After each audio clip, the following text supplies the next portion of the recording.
अभी कुछ दिन पहले विदिशा में कथा थी, आप श्री वहां आए, आपने आकर के कहा महाराज जी अब डेट दे दो। हमने कि भैया इतनी जल्दी तो हो ही नहीं पाएगा, अब तो अगले वर्ष होगी। बोले नहीं इसी वर्ष दीजिए, जो खाली हो वो दे दो। तो फिर हमने कहा अब एक काम करो, हम तो देखेंगे अपने स्तर पर, आप लाल जी से प्रार्थना करो। और ये बात बिल्कुल सत्य हम बता रहे हैं आपको, हम अपनी इच्छा से कहीं नहीं जा सकते। अगर हमसे कोई कहे कि महाराज जी आप आ जाओ, और केवल अकेले हमको बुलाने की भावना कोई रख करके कथा करा ले, तो कुछ ना कुछ विघ्न, या कुछ ऐसा नहीं है विघ्न आए, लेकिन उसका क्या है। देखो एक बात बताएं, जब भी हम कोई ऐसा वैदिक क्रम करते हैं ना, तो देवताओं में भी कई देवता ऐसे हैं, उन लोग वो चाहते नहीं कि आप धर्म करो। क्यों? क्योंकि आपने धर्म किया तो उनकी पदवी आपको मिल जाएगी, इसलिए वो किसी ना किसी रूप में रुकावट बनते हैं। इसलिए ठाकुर जी से प्रार्थना करते हैं कि हे ठाकुर जी आप पधारो, हे लाल जी आप पधारो। तो लाल जी की जिम्मेवारी जब बनती है तो फिर सब व्यवस्था भी उन्हीं के हाथ में है। कोई देवता यदि कुछ नाक मुंह मोड़े भी तो भी लाल जी संभाल लेते हैं। एक बार ऐसी कथा हुई थी, कुछ लोग थे हमारे पास आए, बोले महाराज जी कथा करानी है। हमने कि ठीक है करेंगे। साल भर बाद का समय दिया उनको, बहुत ध्यान से सुनना। तो उन्होंने कहा ऐसे ऐसे व्यवस्था है। हमने कहा देखो हम अकेले आए तो हम कहीं भी रुक जाते हैं, पर 5 स्टार होटल या ये बड़े होटल जो होते हैं इनमें हम लाल जी के साथ नहीं रुकेंगे, क्योंकि वहां की रसोई शुद्ध नहीं होती। हम अकेले आते तो कोई दिक्कत नहीं, पर लाल जी आते हैं कथा में तो वो नहीं रुकेंगे बड़े होटल में, क्योंकि वहां सब बनता है और लाल जी की रसोई अलग होती है। तो उन्होंने हमसे बोला तो आप अकेले ही आ जाओ, लाल जी को मत लाओ।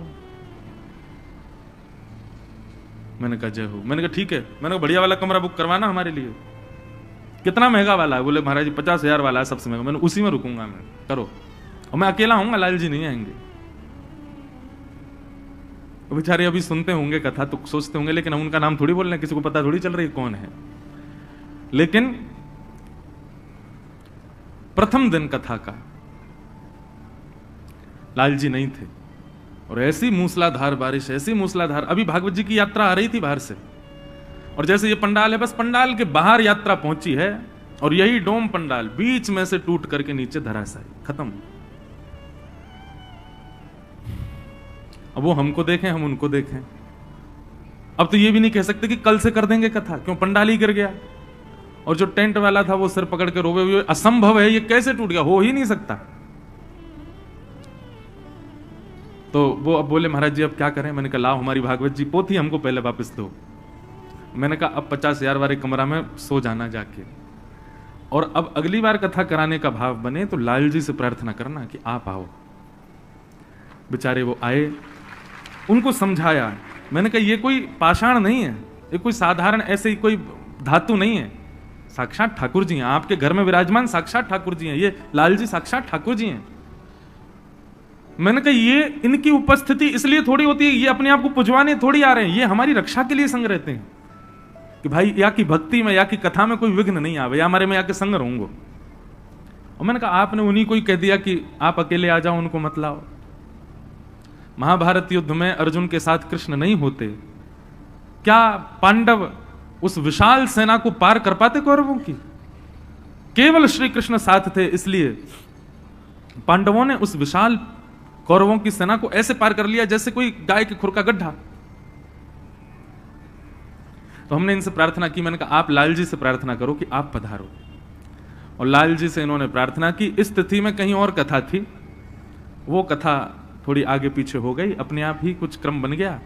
ये तिथि खाली हुई और मंडदीप हम आ गए, और हम आ गए नहीं, लाल जी आ गए। श्री गिरधर लाल जी पधारे। फिर कल इन्होंने से वही कहा हमसे, बोले महाराज जी लाल जी कथा में आ जा। मैंने कहा भैया लाल जी कथा में, मैंने उनसे ही कहो। तो जब कथा में आ रहा था मैं यहाँ, उससे पहले आए मेरे पास, बोले महाराज जी क्या करना। मैंने कहा ठीक करो व्यवस्था, आएंगे। लाल जी पधारे। तो श्री लाल जी ठाकुर जी, बंधुओं विश्वास, मीराबाई की भक्ति में केवल एक चीज थी, विश्वास। इतना भरोसा था उनको ठाकुर जी के ऊपर कि विष भी ये मान करके पी गए कि ठाकुर जी का चरणामृत है। कालकूट विष जिसकी सुगंधी लेने पर मृत्यु हो जाए, उस कालकूट विष से भी मीराबाई को कुछ नहीं हुआ, केवल और केवल विश्वास। भक्ति में 3 चीज की आवश्यकता है, विश्वास, संबंध और समर्पण। ये 3 अति आवश्यक हैं। सबसे प्रथम तो विश्वास ठाकुर जी के प्रति। सूरदास जी महाराज कहते हैं कलयुग में केवल एक ही उपाय है भगवत प्राप्ति का। सूरदास जी कहते हैं मैं बिना नेत्र का सूरदास तुमसे कह रहा हूं, इस उपाय के अलावा कोई और उपाय नहीं है भगवत प्राप्ति का। बोले क्या? भरोसो दृढ़ इन चरणन केरो, भरोसो दृढ़ इन चरणन केरो। भरोसा, विश्वास। सूरदास जी कहते हैं श्री वल्लभ नख चंद्र छटा बिन, श्री वल्लभ नख चंद्र छटा बिन, सब जग माही अंधेरो, सब जग माही अंधेरो, भरोसो दृढ़ इन चरणन केरो। अपने गुरुदेव के चरणों के भरोसे के अलावा और कुछ नहीं है। ठाकुर जी के चरणों के प्रति भरोसा, गुरुदेव के चरणों के प्रति भरोसा, मातृ पितृ चरण कमलों के प्रति भरोसा। मुझे आज एक मैया ने पूछा, महाराज जी हम लोग तो भक्त बन गए, बालकों को भक्त बनाने के लिए क्या करना चाहिए? अगर ये मन में इच्छा हो, अभिलाषा हो कि हमारी जो संतान है वो भी भगवत भक्त हो। अब बोलो उनको बोलते हैं हनुमान चालीसा पढ़ो, पढ़ तो लेते हैं लेकिन भाव तो नहीं आ पाता। बालकों को भक्त कैसे बनाया जाए? बाल्यकाल से ही, बचपन से ही बालकों में भक्ति भाव उत्पन्न हो। एक माता जी और आई, वो क्या बोली, मेरा बेटा डॉक्टर बने, इंजीनियर बने, आपके घर पे ही आई थी शायद। बोले जो भी बने लेकिन महाराज जी मेरी इच्छा ये है कि ये एक वैष्णव बने, एक भक्त बने, ठाकुर जी का प्रेमी बने। उसके लिए क्या करें? आजकल ये बात बिल्कुल सत्य बताएं, बच्चे क्वालिफिकेशन उनके पास अच्छी हो जाती है, अच्छे नॉलेजेबल हो जाते हैं, अच्छी डिग्रीज पा लेते हैं, संस्कार नहीं आ पाते।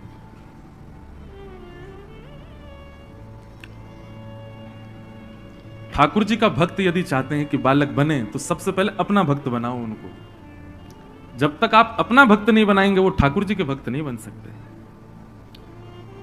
जबरदस्ती, हम आपसे खुल के कह रहे हैं, 6 साल 7 साल 8 साल 9 साल के बच्चों को जबरदस्ती शाम को बैठाओ अपने पास, बोलो पैर दबाओ चलो हमारे।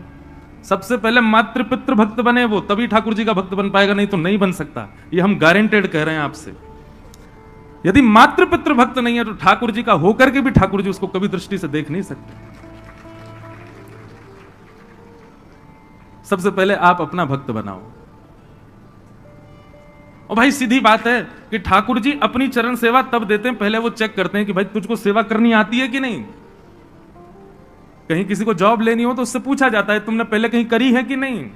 ऐसे ठाकुर जी सीधे अपने चरण नहीं देते, पहले देखते हैं, हाँ गुरुजनों की सेवा की है, माता पिता की सेवा की है, परिवारी जनों की सेवा की है, तब ठाकुर जी को लगता है हाँ सेवा इसके पास है तो ये हमारी भी कर सकता है। सबसे पहले बालकों को अपना भक्त बनाओ। माता पिता का अधिकार है चढ़ करके कहें हमारी सेवा करो। उनको बचपन से जबरदस्ती मंदिर में मत बैठाओ, वो जबरदस्ती से की गई भक्ति तामसी और हो जाती है, उससे उनका और ज्यादा मन उखड़ जाता है। पर हां आपकी जबरदस्ती भी करेंगे, थोड़ा तो प्रेम है ना आपके प्रति, क्योंकि माता पिता हो। अपना वैष्णव भक्त बनाओ पहले। जब आपके भक्त बन जाएंगे तो ठाकुर जी के नाव भी बने तो भी उनका कल्याण हो जाएगा। आपके भक्त हमारे शास्त्रों में सबसे पहले मां को रखा गया, फिर पिता को रखा गया, फिर गुरु को रखा गया, सबसे अंत में ठाकुर जी को रखा गया है। इसलिए आजकल के बच्चों को जब हम देखते हैं तो मन में भाव आता है कि अच्छे स्तरीय कोई डॉक्टर बन जाएगा, इंजीनियर सब बन जाते हैं बच्चे आजकल, अच्छे से पढ़ लिख लेते हैं सब, पर संस्कारी नहीं बन पाते, वैष्णव नहीं बन पाते। उसके लिए अपने चरण सेवा कराओ। नंद बाबा यशोदा खूब सेवा करवाते हैं ठाकुर जी से, ठाकुर जी खूब सेवा करते हैं दोनों की। सेवा करके एक कथा प्रसंग ऐसा आता है कि यशोदा मैया की सेवा करते हैं लाल जी, और सेवा करके फिर ठाकुर जी नंद बाबा की सेवा करते हैं, फिर सोने जाते हैं यशोदा मैया के पास, मैया से लिपट के सोते हैं लाला रात में। नंद बाबा की बड़ी इच्छा होवे, बोले लाला मोते लिपट के ना सोवे, एक दिन ठाकुर जी बोले, एक दिन नंद बाबा बोले, लाला तू आज मेरे पास सो जा। तो ठाकुर जी मना तो कर नहीं पाए, लेकिन रात्रि में जब सोए तो रात भर सो नहीं पाए। दिन में मैया तो बोले, रात भर बाबा की दाढ़ी में इर्झो रहो, मैं तो नींद ही नहीं आई। और बाबा की मैया हाथ पांव इतने ज्यादा निष्ठुर है, मैं तो रात भर मेरे दर्द है गो, तुमको को मक्खन लगा दे, मैं तो श्रम है गो रात भर। दूसरे दिन फिर मैया के पास सो गए। तो नंद बाबा को बड़ी पीड़ा होती है, लाला मेरे पास ना सोवे। तो ठाकुर जी ने मन में विचार किया कि कहा करूं, बाबा को सुख कैसे मिलेगा, दोनों को सुख देना है, क्योंकि इन दोनों को सुख देवे ही तो मैं आया हूं। तो ठाकुर जी पता क्या करते हैं, रात्रि में सोते समय अपने वस्त्र उतार देते हैं और छोटे से गोपाल जी और नंद बाबा की इतनी बड़ी बड़ी बगलबंदी उनको पहन लेते हैं। उसको बोलते हैं गगदल। सर्दियों के जब श्रृंगार होते हैं ठाकुर जी को तो गगदल धराई जाती है, वो नंद बाबा की होती है।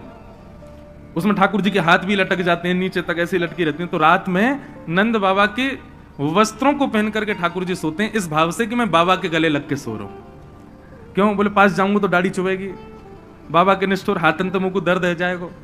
तो वस्त्र नंद बाबा के पहनते हैं और लिपट के यशोदा मैया से सोते हैं, दोनों को सुख प्रदान करते हैं। क्योंकि बंधुओं यही उद्देश्य है,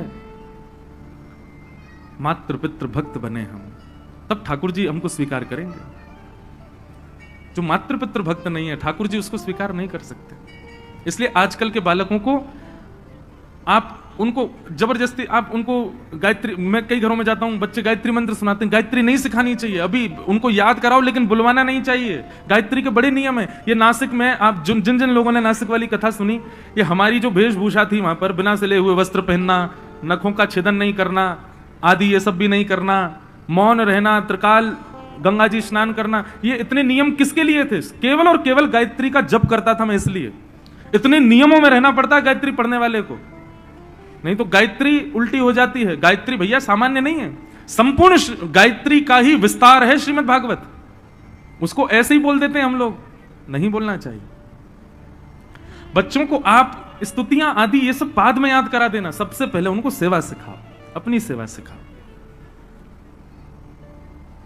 सबसे पहले सेवा आनी चाहिए। तो विश्वास भक्ति की पहली धारा। दूसरी संबंध, ठाकुर जी से कोई भी एक संबंध रखो। और तीसरा समर्पण। सूरदास जी महाराज कहते हैं, साधन और नाहिया कली में जासो होत निवेरा, सुर कहा कहे दुविध आधरा, सुर कहा कहे दुविध आधरा, बिना मोल को चेरो भरोसो दृढ़ इन चरणन केरो। दुविध आंधरो, सूरदास जी कहते हैं मेरी तो दोनों आंखें ही नहीं है। सूर कहां कहे दुविध आंधरो, बिना मोल को चेरो। केवल और केवल अपने गुरु के चरणों के प्रति मेरा इतना विश्वास कि मैं दो नेत्र होते ना होते हुए भी ठाकुर जी की लीला का दर्शन करता हूं। सूरदास जी महाराज ने जैसा दर्शन किया वैसा दर्शन हम नेत्र पाने के बाद भी नहीं कर सकते ठाकुर जी का। सूरदास जी का दर्शन देखा कभी? शोभित कर नवनीत लिए, घुटुरुन चलत रेनु तन मंडित गो रोचन तिलक किए। सूरदास जी का दर्शन है ये।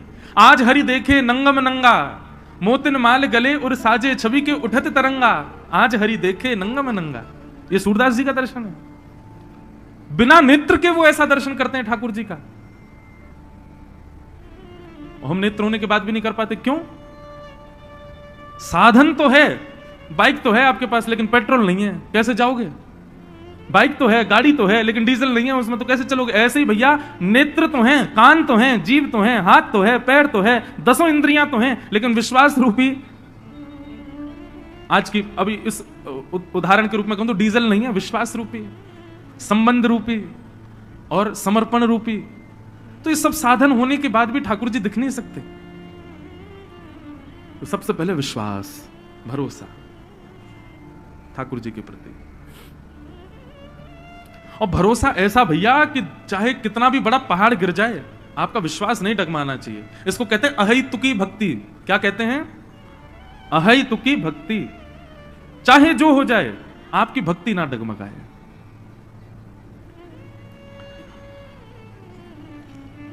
तो श्री गिरधर लाल जी की कृपा से ये कथा अब अपने विश्राम की ओर बढ़ रही है। आज 6वां दिवस और कल कथा का विश्राम दिवस है। फिर 25 तारीख से 26 तारीख से बंबई के उल्लासनगर में कथा प्रारंभ है। कई लोग यहां मुंबई से भी आए। मैंने कहा इतनी दूर आए, हम तो वहीं आ रहे थे, लेकिन ऐसे ऐसे लाल जी के प्रेमी हैं, सब जगह से आ रहे हैं, तो परम सुख मिला। अब आइए आज की कथा में प्रवेश करें। आज रास पंचाध्यायी और प्रेम स्वरूप की कथा है। ठाकुर जी ने अपने वाम हस्त के इकन्नी उंगली पर गोवर्धन पर्वत को धारण किया है।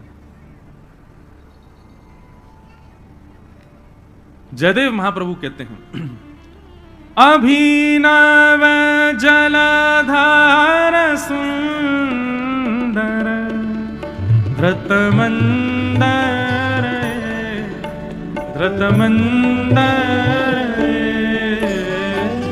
श्रीमुख चंद्र चकोर जय जय देव हरे। श्रीमुख चंद्र चकोर जय जय देव हरे। श्री राधा मुख चंद्र चकोर जय जय देव हरे। श्री राधा मुख चंद्र चकोर जय जय देव हरे। ओ जय जय देव हरे। जय जय देव हरे। जयदेव महाप्रभु कहते हैं, अभिनव जलधर सुंदर धृत मंदर श्रीमुख चंद्र चकोर जय जय देव हरे। श्री गोवर्धन लीला जो है ना बंधुओं, बड़े रहस्यों को समेटी हुई है अपने अंदर। एक रहस्यात्मक कथा ऐसी है कि जब श्री गर्गाचार्य जी महाराज नामकरण संस्कार करने आए ठाकुर जी का, तो श्री गर्गाचार्य जी महाराज ने यशोदा मैया से कही कि मैया, आपको जो ये लाला है ना कन्हैया, ये नारायण समो गुण ही है, या में नारायण जैसे गुण हैं, तो कभी यदि कोई विशिष्ट कार्य करे तो आप ज्यादा चिंता मत करियो। जब गर्गाचार्य जी जाने लगे तो यशोदा मैया बोली, बाबा एक बात बता जाओ। बोले हाँ। बोले मेरो लाला कभी कछु ऐसे दिव्य कार्य करे और वह समय यदि मुंह को चिंता हो तो मैं कहा करूं, जैसे मेरे लाला को बल क्षीण ना हो। तो श्री गर्गाचार्य जी महाराज बता के गए, बोले मैया तुम्हारे यहां लाला के समान कुंडली एक कन्या की है ब्रज में, बिल्कुल ऐसी कुंडली है बाकी। बोले कौन की? बोले वृषभानु जी की लाली राधा रानी की। बंधु एक कथा बताएं, श्री किशोरी जी का जब प्रादुर्भाव हुआ तो किशोरी जी इतनी सुंदर, ऐसा रूप किशोरी जी का कि उनके प्रादुर्भाव होते ही देवता आकाश से पुष्प वर्षण करने लगे, सूर्य नृत्य करने लगे। क्यों? सूर्यवंश में प्रकट हुई श्री किशोरी जी हमारी, सूर्यवंश में उनका प्रादुर्भाव हुआ।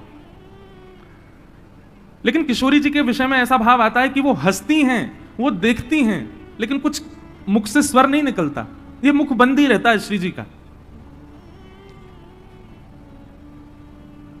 ऐसा वर्णन आता है कि वो प्रसन्न होती हैं, हाथ पांव भी चलाती हैं, पर ना तो कुछ कहती हैं, मतलब ना तो स्वर निकलता, बालक या तो रोता है या कोई स्वर निकलता है, और ना ही वो अपने नेत्र खोलती हैं। ये भी भाव है कि वो नेत्र नहीं खोलती हैं अपने, ऐसे ही रहती हैं। कीर्ति मैया गोद में खिला रही हैं, वृषभानु जी गोद में खिला रहे हैं, सब ब्रजवासी आनंदित रह रहे हैं। एक बहुत सुंदर भाव है। हमने कल, हमसे बहुत दिन से बहुत सारे लोग कह रहे, बोले महाराज जी श्री जी का कोई भाव, श्री जी का कोई भाव। मैंने कि श्री जी को भाव ऐसे ही ना आवे, और जब श्री जी आ जाए तो फिर कोई और आ ही ना पावे।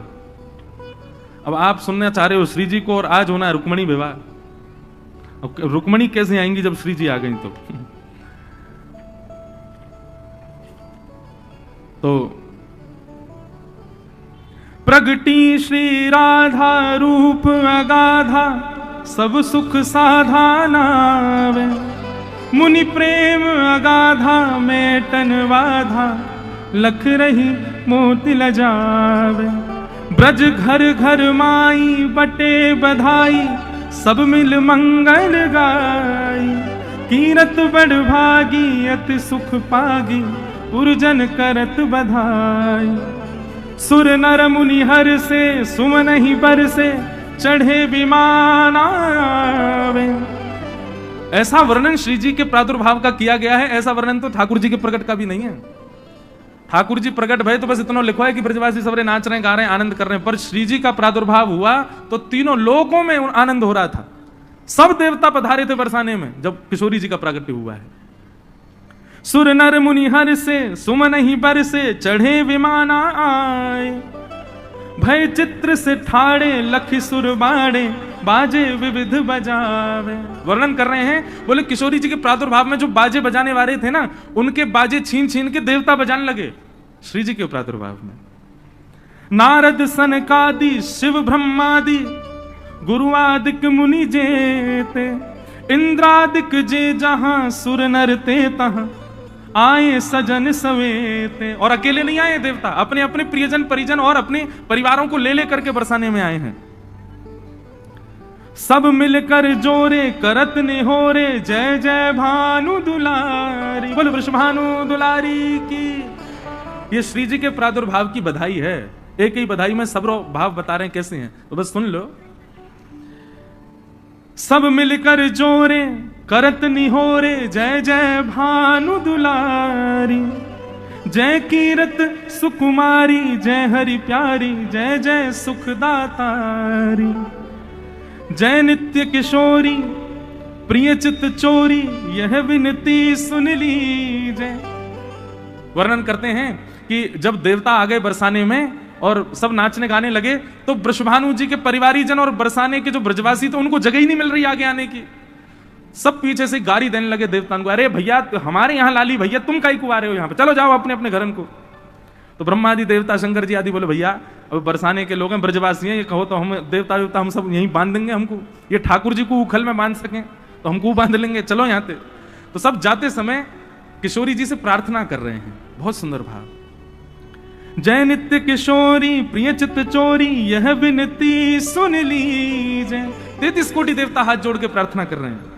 ब्रजवास ही दीजय, ब्रज रस पीजय, चरण शरण गह लीजय। हे किशोरी जी, आप कृपा करके हमको ब्रजवास प्रदान करो, अपने चरणन की सेवा प्रदान करो। कर जोर मनाहूं यह वर पाऊं, दंपति यश नित गाऊं। पद कमल सुत तोरा, महु मुस मोरा, मन नित जहां बसाऊं। एहि भांति सकल सुर स्तुति करके, नित नित धाम पधारे। नंदादिक आए अति हर्षाए, सब मिल कंठ लगाए। सब ही जन गावे सब ही बजावे, सब ही दही ले ले भाजे। जब देवता चले गए उसके बाद ब्रजवासी आए, और ब्रजवासी में किशोरी जी को देख वे सबसे आगे कौन खड़ा होगा बताओ? सबसे आगे खड़े हैं हमारे नंद बाबा, यशोदा मैया। अब कहीं कहीं बंधुओं ऐसा वर्णन आता है कि श्री जी जो हैं वो लालन से, हमारे लाल जी से 1 साल बड़ी हैं, 1 वर्ष बड़ी हैं। पर कहीं कहीं ऐसा वर्णन आवे कि दोनों समकाल ही हैं। ठाकुर जी को प्रादुर्भाव भयो, वाके कछु दिना बाद ही श्री जी को प्रादुर्भाव भयो। अब दोनों में सत्य कहा है ये तो सब संत जन जाने। वैसे भी जन्माष्टमी पहले आवे, राधाष्टमी बाद में आवे, तो या भाव से देखें तो ठाकुर जी राधाष्टमी के समय पर 1 महीना के हैं। तो वर्णन कर रहे हैं एक रसिक कि श्री जी को प्रादुर्भाव जैसे भयो तो नंद बाबा, यशोदा आदि सब पधारे, और जैसे ही भीतर पहुंचे तो श्री जी के रूप को देख करके सब बलैया ले ले करके महाराज कोई मोती चढ़ा रहा है, कोई सोना चढ़ा रहा है, कोई चांदी चढ़ा रहा है, कोई दिव्य दिव्य आभूषण से नजर उतार रहा है श्री जी की। लेकिन यशोदा मैया गोद में लाला को लेकर के पहुंची, श्री जी के रूप को देख करके, हमारी किशोरी जी के रूप लावण्य को देख करके यशोदा मैया इतनी आनंदित है गई, इतनी आनंदित है गई, मन में विचार करने लगी काय से नजर उतारूं। सो गोद में लाला को लेके लाला से ही नजर उतार दी श्री जी की। लाला से ही नजर उतार रही हैं। बोले जय बढ़िया कार्य है ये, कारो कारो सो यही तो नजर उतार दूं किशोरी जी की।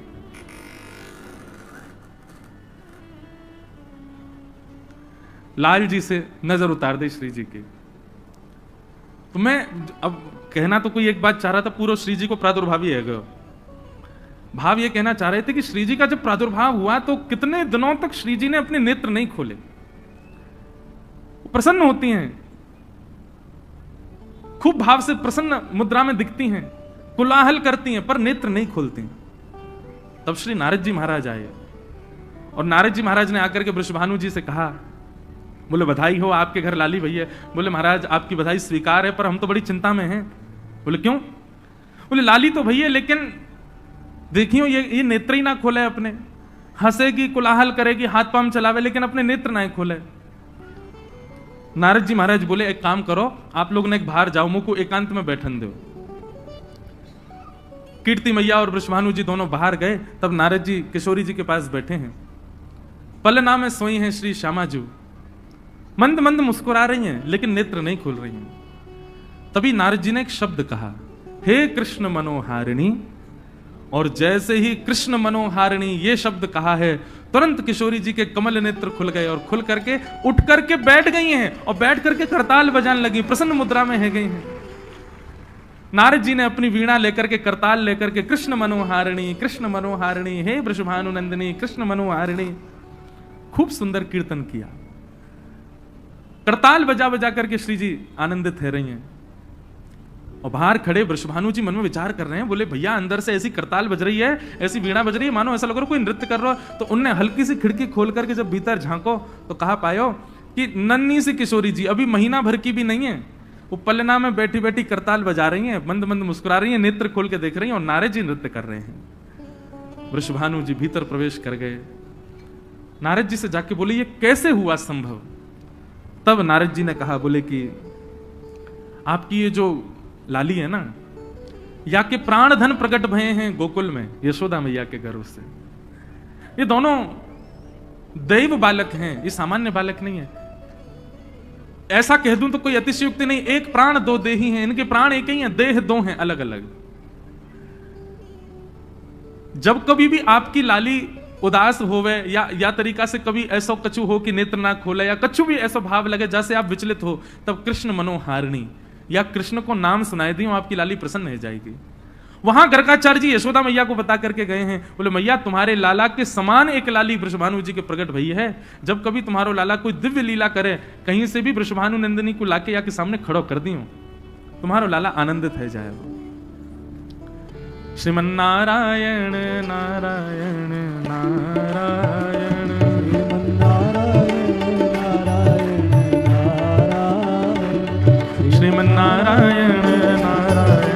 नारायण, श्रीमन्नारायण नारायण नारायण, बद्री नारायण नारायण नारायण, बद्री नारायण नारायण नारायण, श्री हरि नारायण नारायण नारायण, श्री हरि नारायण नारायण, श्रीमन्नारायण नारायण नारायण, श्रीमन्नारायण नारायण नारायण, भजमन नारायण नारायण नारायण, भजमन नारायण नारायण नारायण। बोलो लक्ष्मी नारायण भगवान की जय।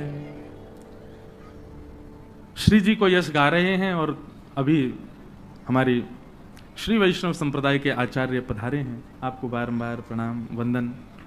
भोपाल में विद्यमान उपस्थित श्री तिरुपति बालाजी मंदिर वेंकटेश मंदिर के हमारे सेवा अधिकारी जी आज पधारे हैं। आपको बारंबार वंदन। आज सुबह के सत्र में आज भोपाल के वेंकटेश तिरुपति बालाजी मंदिर का दर्शन का सौभाग्य प्राप्त हुआ।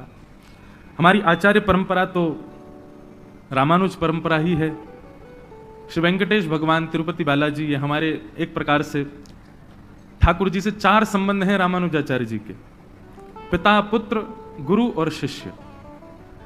श्री तिरुपति बालाजी जो हैं ये हम रामानुज संप्रदाय के लोगों के एक प्रकार से देखें तो गुरु भाई हैं, क्योंकि श्री रामानुजाचार्य जी से उन्होंने गुरु मंत्र ग्रहण किया है, तिलक ग्रहण किया है। तिरुपति बालाजी सब लोग गए हैं, भोपाल के तिरुपति बालाजी के दर्शन किए हैं? नहीं किए हो तो जरूर जाइए। हजारों वर्ष पहले जब श्री तिरुपति बालाजी जो दक्षिण में विराजमान हैं, आंध्र प्रदेश में, वहां पर थोड़ा सा ऐसा भाव आया कि शैव कहने लगे कि ये कार्तिकेय भगवान है, और वैष्णव कहने लगे कि नहीं नहीं ये तो साक्षात नारायण भगवान है। तो कैसे पता करें कि भैया ये कार्तिकेय भगवान है कि नारायण है? तो श्रीमद हमारे आचार्य, प्रथमा आचार्य, आदि आचार्य श्री रामानुजाचार्य जी ने कहा कि भाई देखो, शैव लोग अपना श्रृंगार अंदर रखो गर्भगृह में, और हम वैष्णव लोग अपना श्रृंगार रखते हैं। रात भर दोनों बैठ के साधना करेंगे, सुबह तक जिसका श्रृंगार ठाकुर जी स्वीकार कर लेंगे वही है ठाकुर जी।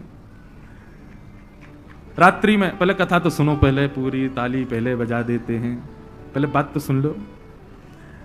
तो एक तरफ शैवों का श्रृंगार रखा गया, दूसरी तरफ वैष्णवों का श्रृंगार। बाहर मंदिर बंद करके एक तरफ सारे शैव बैठ गए, एक तरफ वैष्णव बैठ गए, अपना अपना भजन करने लगे रात भर। तो श्री रामानुजाचार्य जी के चित्त में श्रीमन नारायण प्रकट हो गए। प्रकट होकर के बोले, देखिए ये कलयुग है, और कलयुग में मैं अर्चक के अधीन होता हूं। भूख लगेगी तो बोलूंगा नहीं, अर्चक खिलाएगा तो ही पाऊंगा, भले ही चाहे 1 महीना तक भूखा रहना पड़े। प्यास लगेगी तो बोलूंगा नहीं, अर्चक जब पिलाएगा तब पीऊंगा। मैं अधीन होता हूं अर्चक के, कलयुग में मेरा यही स्वरूप है। यहां मैं सर्वसमर्थ होते हुए भी अपने वैष्णव के अधीन होता हूं। तो रामानुजाचार्य जी बोले, क्या आज्ञा है बताइए? बोले, आज्ञा यह है कि आप अंदर आइए गर्भगृह में और हमारा श्रृंगार कर दीजिए। रामानुजाचार्य जी बोले, बाहर युद्ध छिड़ जाएगा अगर हम अंदर आए तो। बोले, नहीं नहीं ऐसे नहीं आना है, आप तो शेषावतार हो, शेषनाग के अवतार हो, शेषावतार हैं रामानुजाचार्य जी। बोले, आप एक काम करो, मंदिर के पीछे एक छोटा सा स्थान है, वहां से शेष रूप धारण करके, नाग रूप धारण करके भीतर प्रवेश कर जाओ, और भीतर आकर के अपने वास्तविक रूप में आके हमारा श्रृंगार कर दो। और श्री रामानुजाचार्य जी भीतर प्रवेश कर गए। भीतर आकर के उन्होंने ठाकुर जी का श्रृंगार करना प्रारंभ किया। तो हमारे श्री वैष्णव संप्रदाय में शंख चक्र यहां पधराए जाते हैं, उसके बाद दीक्षा पूर्ण होती है। तो जैसे ही रामानुजाचार्य जी ने शंख चक्र ठाकुर जी के कंधे पर अंकित किए, आप देखेंगे श्री हमारे नारायण भगवान के शंख चक्र ऐसे ही रहते हैं, यहीं पर चतुर्भुज रूप हैं। तो जैसे ही शंख चक्र कंधे पर अंकित किए ठाकुर जी के, सभी ठाकुर जी ने हाथ जोड़ दिए, बोले, जय हो गुरु जी, हमारी दीक्षा हो गई, अब आपने शंख चक्र पधरा दिया, आप हमारे गुरु हो गए। रामानुजाचार्य जी बोले, ओहो ये आपने क्या किया, ये तो अपराध हो गया, हम तो आपके दास हैं, आप हमसे। बोले, नहीं नहीं भगवान, आपसे मेरे सारे संबंध हैं, आप मेरे गुरु भी हैं, आप मेरे शिष्य भी हैं, आप मेरे पिता भी हैं, और आप मेरे पुत्र भी हैं। अर्चक के सारे संबंध मुझे स्वीकार हैं, मेरे अनेक रूप हैं, पर इस रूप में मैं आपका शिष्यत्व ग्रहण करूंगा, और आप हमको अष्टाक्षर मंत्र जो गुरु मंत्र है रामानुज संप्रदाय का, उसका विधान बताएंगे। फिर बड़ी लंबी कथा है, और फिर रामानुजाचार्य जी ने उनको अष्टाक्षर मंत्र की विधि भी समझाई। तो इस नाते से श्री तिरुपति बालाजी जो हैं, ये हम श्री वैष्णवों के गुरु भाई हैं। तो आज सुबह सुबह गुरु भाई जी के दर्शन करने गए। हमारे गुरु भाई हैं, लेकिन आदि नारायण हैं। देखो, आचार्य के कारण ठाकुर जी भी भाई बन गए। कितनी कृपा आचार्य की, कितनी कृपा गुरु की। तो ऐसे हमारे आचार्य प्रवर पधारे हैं, आपके श्री चरणों में बारंबार प्रणाम। श्री वैष्णव परंपरा में हैं हम भी, इसी कारण ये श्री जी का यश बोल पा रहे हैं। तो गर्गाचार्य जी यशोदा मैया से कह गए, बोले, मैया तुम्हारो लाला जो है ना, या कि आह्लादनी शक्ति है वृषभानु दुलारी, जब कभी तुम्हारो लाला कोई अद्भुत क्रिया करे तो कहीं कैसे भी करके वृषभानु जी की लाली को लेके आ जाइयो, तुम्हारे लाला की शक्ति क्षीण नहीं होएगी। आज ठाकुर जी ने जैसे अपने बाम हस्त की कन्नी उंगली पर गिरिराज जी धारण किए, यशोदा मैया को गर्गाचार्य जी की बात याद आई। गर्गाचार्य जी की बात याद करके यशोदा मैया ढूंढन लगी, अरे भैया वृषभानु जी कहां हैं, जल्दी ढूंढो, जल्दी पतो करो। लाखों ब्रजवासी खड़े हैं वहां तो गिरिराज जी के नीचे। ढूंढते ढूंढते ढूंढते 3 दिन में यशोदा मैया पहुंची, तब उनको वृषभानु जी मिले। यशोदा मैया हाथ जोड़ के बोली, तुम्हारी लाली कहां है? अरे जल्दी बताओ तुम्हारी लाली कहां है? मेरे लाला ने गिरिराज जी धारण किए, वह लाली को सामने बैठाना पड़ेगा, नहीं तो मेरे लाला की शक्ति क्षीण है जाएगी। गर्गाचार्य जी बताए के गए। वृषभानु जी बोले, मैया 3 दिन है गए, मैं भी ढूंढ रहा हूं लाली कहां है, मुझे भी ना मिल रही है।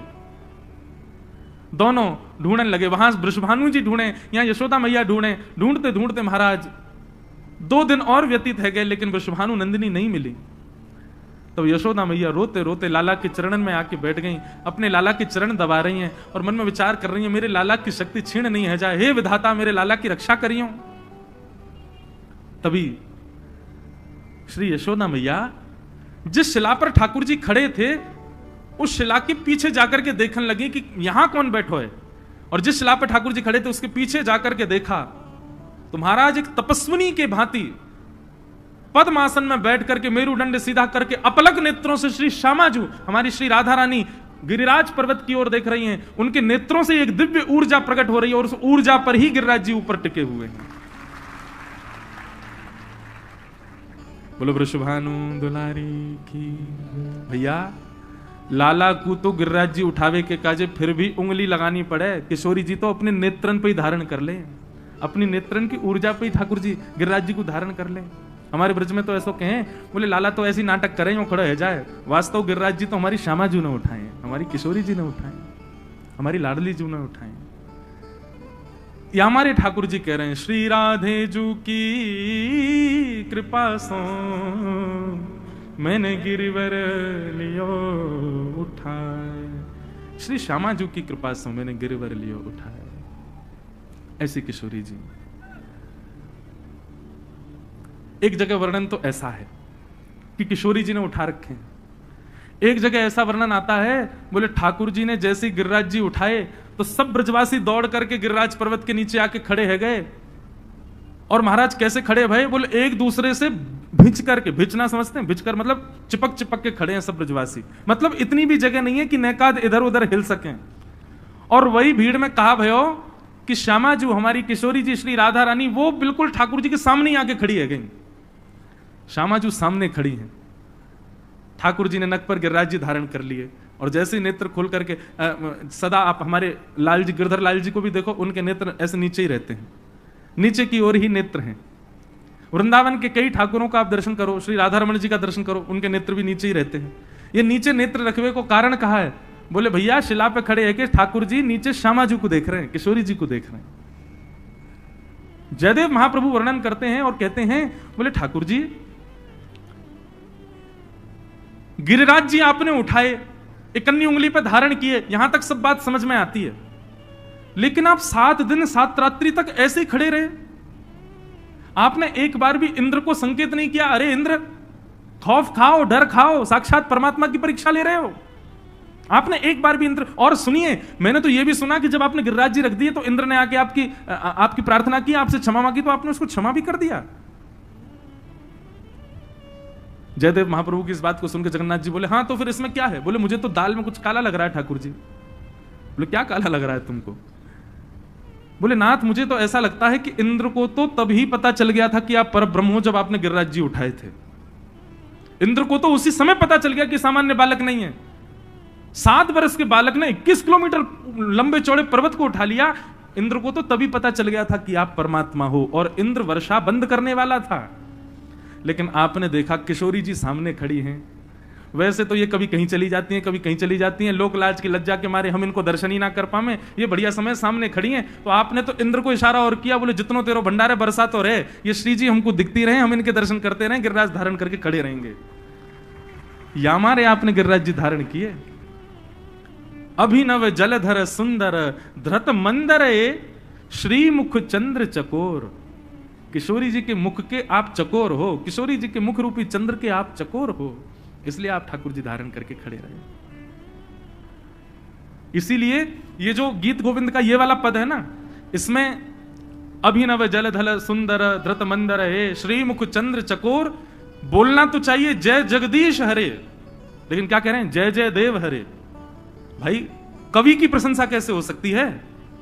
जयदेव महाप्रभु की प्रशंसा कैसे हो सकती है?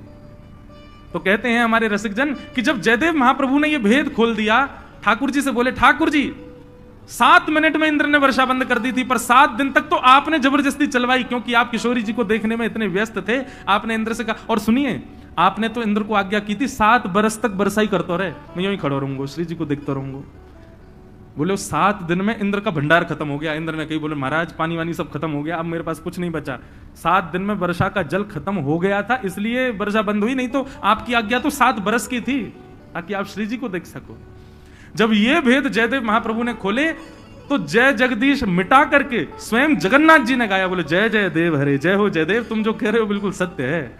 हमने गिरिराज जी श्री जी के दर्शन के लिए धारण किए। ये सब हमारे ब्रज के भाव है।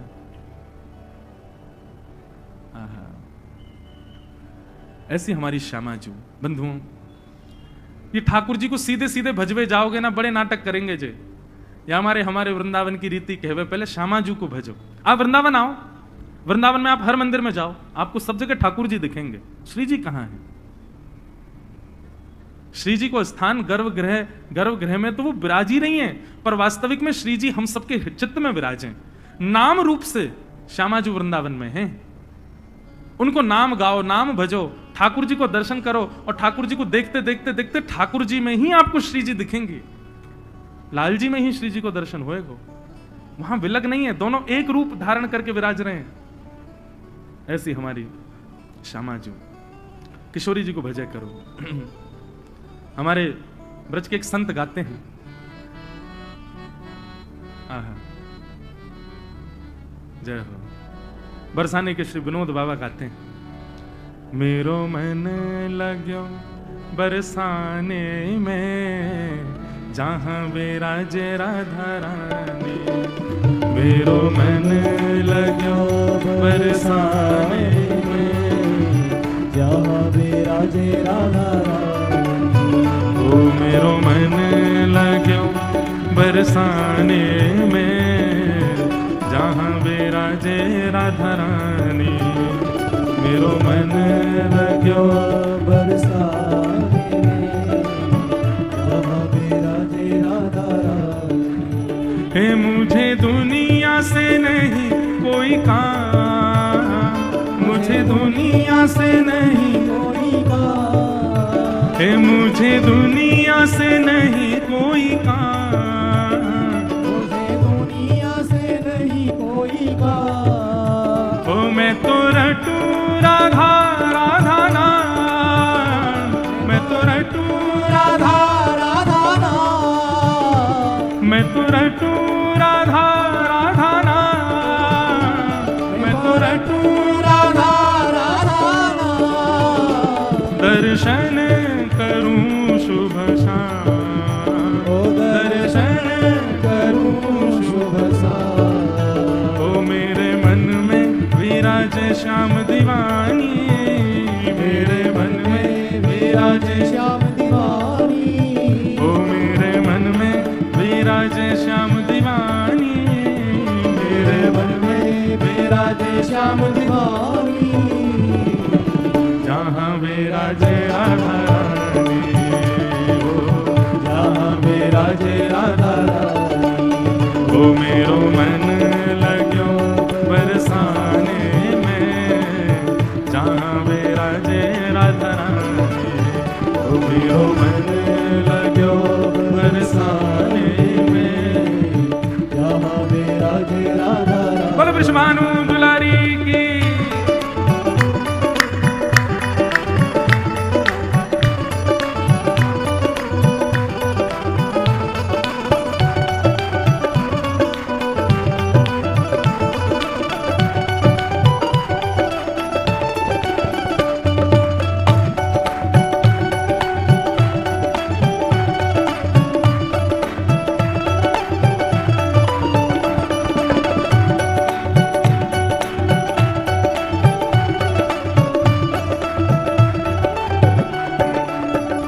मुझे दुनिया से नहीं लेना देना, मुझे दुनिया से नहीं लेना देना, मुझे दुनिया से नहीं लेना देना, मुझे दुनिया से नहीं लेना देना।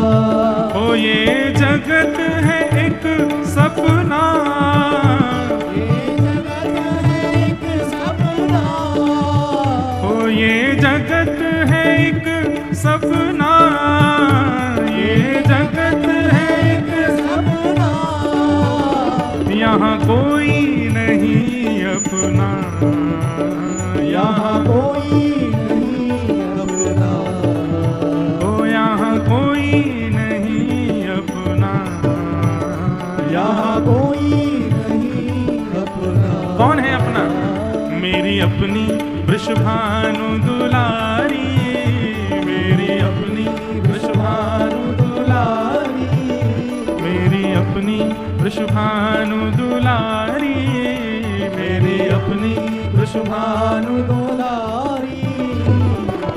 जहाँ विराजे राधा रानी, हो जहाँ विराजे राधा रानी, हो मेरो मन लाग्यो बरसाने में, जहाँ विराजे राधा रानी, मेरो मन लाग्यो बरसाने में, जहाँ विराजे राधा रानी, हो मेरो मन लाग्यो बरसाने में, जहाँ विराजे राधा रानी, हो मेरो मन लाग्यो बरसाने में, जहाँ विराजे राधा राधे राधे राधे राधे, जय जय राधे राधे राधे राधे, श्री राधे राधे राधे राधे, जय राधे राधे राधे राधे, श्री राधे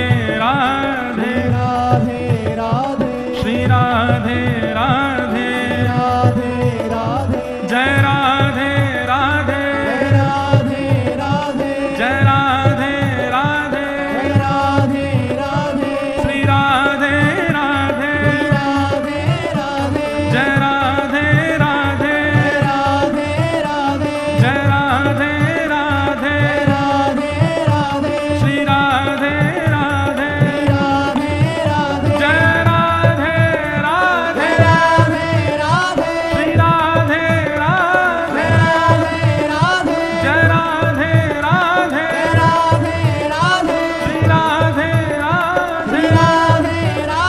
राधे, श्री राधे राधे राधे राधे, जय राधे राधे राधे राधे, जय राधे राधे राधे राधे, जय राधे राधे राधे राधे राधे, जय राधे राधे राधे राधे, जय राधे राधे राधे राधे, जय राधे राधे राधे राधे, श्री राधे राधे राधे राधे, जय राधे राधे राधे, जय जय श्री राम, जय जय श्री राम, जय जय श्री राधे। श्री राधे जू की कृपा सो मैंने गिरिवर लियो उठाए, श्री श्यामा जू की कृपा से मैंने गिरिवर लियो उठाए। इसलिए ठाकुर जी श्री जी की आज्ञा उन्हीं की कृपा से ही गिरिराज जी को धारण करे हैं। ऐसी श्यामा जू को हम बारंबार प्रणाम करते हैं। 7 दिन के उपरांत ठाकुर जी ने गिरिराज जी को पुनः व्यवस्थित किया। देवताओं ने आकर के भगवान की स्तुति गाई, इंद्र ने आकर के भगवान से क्षमा याचना की, भगवान ने इंद्र को क्षमा किया। गायों ने भगवान का अभिषेक किया और ठाकुर जी का नामकरण गोपाल गोविंद किया। ये गोविंद जो है ये गायों के द्वारा प्रदत्त नाम है ठाकुर जी को। ठाकुर जी को बहुत प्रिय है गोविंद।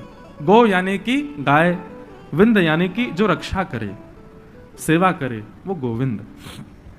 दोनों भाव हैं, जो गायों की रक्षा करे वो गोविंद, और गाय जिसकी रक्षा करे वो भी गोविंद।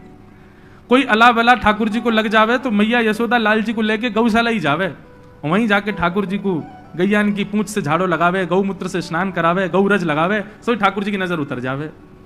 तो जो गैया गोपाल की रक्षा करे वो गोविंद, और जो गोविंद गैयान की रक्षा करें वो गोविंद। दोनों भाव है। तो गैयाओं ने ठाकुर जी का नामकरण गोविंद किया। एकादशी व्रत की महिमा बताई गई और तत्पश्चात रास पंचाध्यायी यहां से प्रारंभ होता है। भगवान पिता रात्रि शरदोत्फुल्ल मल्लिका विक्षरन्तुम मनश्चक्रे योग मायामुपाश्रित। हमारे मन में पता नहीं क्यों कथा कहते कहते भाव आता है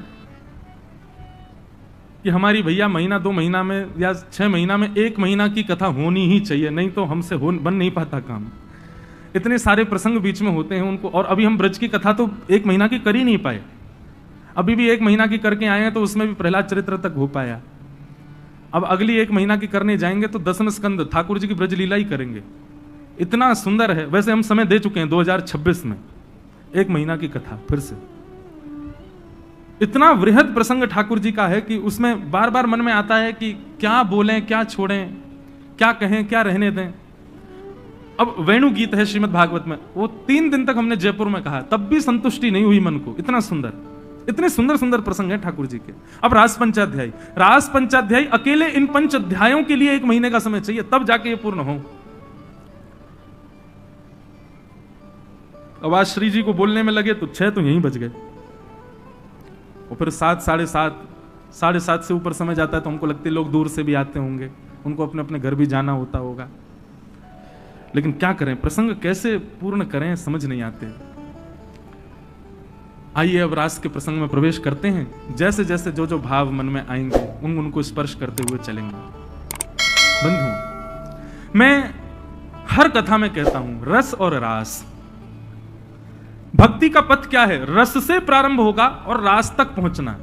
हमारा गंतव्य क्या है? माला कब तक जपनी है, व्रत कब तक करना है, कथा कब तक सुननी है, वृंदावन कब तक जाना है, गुरुजनों को कब तक प्रणाम करना है, जब तक आपका रस रास में परिवर्तित ना हो जाए। रस का मतलब क्या है? आप ठाकुर जी से मिलने का मन बनाते हो, वो रस है। आप ठाकुर जी से मिलना चाहते हो, वो रस है। पर आपकी भक्ति से प्रसन्न होकर के ठाकुर जी आपसे मिलने का मन बनाए, ये रास है। अभी ठाकुर जी हमसे मिलना नहीं चाहते, ठाकुर जी हमसे मिलने के लिए बैठे हों, ऐसी भावना हमको लगती नहीं। जो लोग ऐसा सोचते हैं कि हम मंदिर जाते हैं तो हमको सर्वश्रेष्ठ दर्शन होते हैं, आगे से दर्शन हो जाते हैं, इसका मतलब ठाकुर जी आपसे मिलना चाहते थे? कतई नहीं। वीवीआईपी दर्शन करने वालों में 90% लोग वो होते हैं जिनको कोई भाव ही नहीं है, जो केवल अपने किसी बल पर वहां पहुंच गए हैं, वो कर रहे हैं दर्शन। ठाकुर जी किसी से मिलने के लिए तैयार हों, उसका दर्शन की विधा कैसी होती होगी पता है? 6 महीना पहले से तो व्याकुल होगा, कब जाऊंगा, कब जाऊंगा, कब मिलेंगे, कब मिलेंगे। मीराबाई कहती है ना, कब हो मिले पिया मोरा गोविंद, कब हो मिले पिया मोरा। ठाकुर जी जिससे मिलने का मन बनाते हैं उसको सहजता में दर्शन होगा ही नहीं, उसको तो विरह होगा। वो कहो तुम्हारा 6 महीना रोता रोता वृंदावन 6 महीना जैसे तैसे पहुंच जाए, रात भर सोए नहीं, सुबह उठकर के वृंदावन में मंगला करने जैसे ही बिहारी जी के मंदिर में जावे, और भीड़ के कारण महाराज जैसे तैसे अंदर पहुंचे, और जहां बिहारी जी दिखने वाले हों तुरंत पर्दा आ जाए, मंदिर बंद। ये समझो कि इससे मिलने के लिए बैठे थे ठाकुर जी। ठाकुर जी जिससे मिलने का मन बनाते हैं उसको तो विरह देते हैं। ठाकुर जी का वरदान है विरह। और जिसके जीवन में विरह नहीं है ना, जब चाहे जहां चला जाता है, जब चाहे वहां के दर्शन कर लेता है, जब चाहे आनंदित हो जाता है, खुशी खुशी प्रसाद पाके आता है। समझो अभी ठाकुर जी तुमसे मिलने को मन बनाए नहीं है। ठाकुर जी मिलने का मन बनाएंगे तो आंखें सूज जाएंगी, भोजन